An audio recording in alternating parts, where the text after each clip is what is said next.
A monument stands above the Salt Lake Valley at the mouth of Immigration Canyon.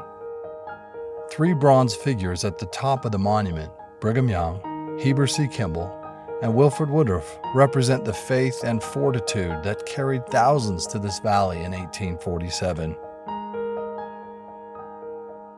The monument marks the end of a historic 1,200-mile journey from Winter Quarters, Nebraska, to a new home where they hoped they would be able to live according to the restored gospel of Jesus Christ and the covenants they had made with God.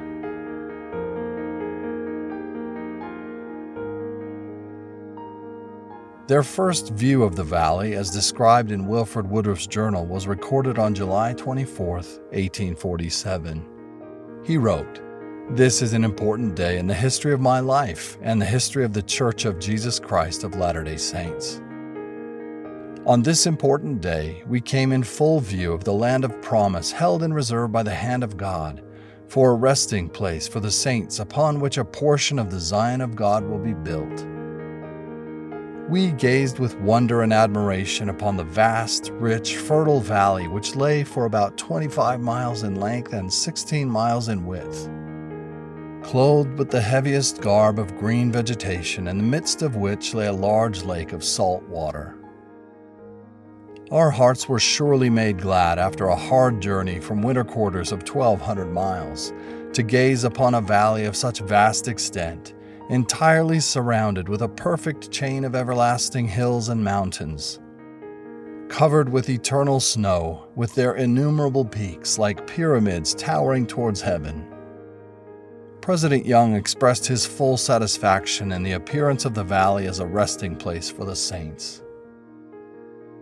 Wilford, Heber, and Brigham led the first pioneer company who left Winter Quarters on April 7, 1847.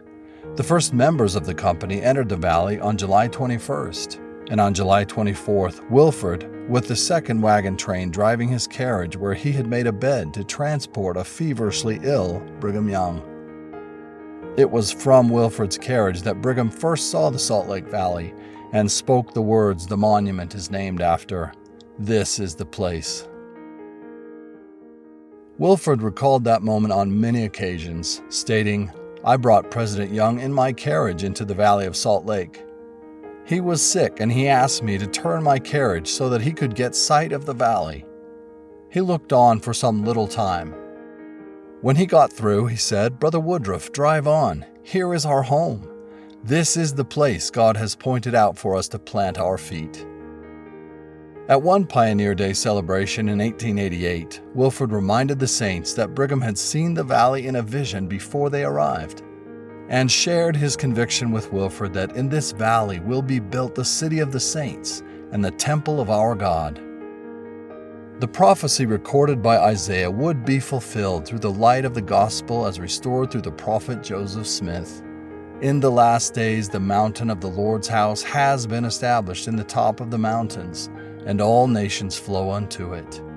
The ensign these pioneers established, the standard they set, is for us to follow as we participate in the ongoing restoration. Isaiah's plea to the house of Israel echoes through the millennia. "Let us go up to the mountain of the Lord, the house of the God of Jacob, and he will teach us of his ways, and we will walk in his paths. Let us walk in the light of the Lord."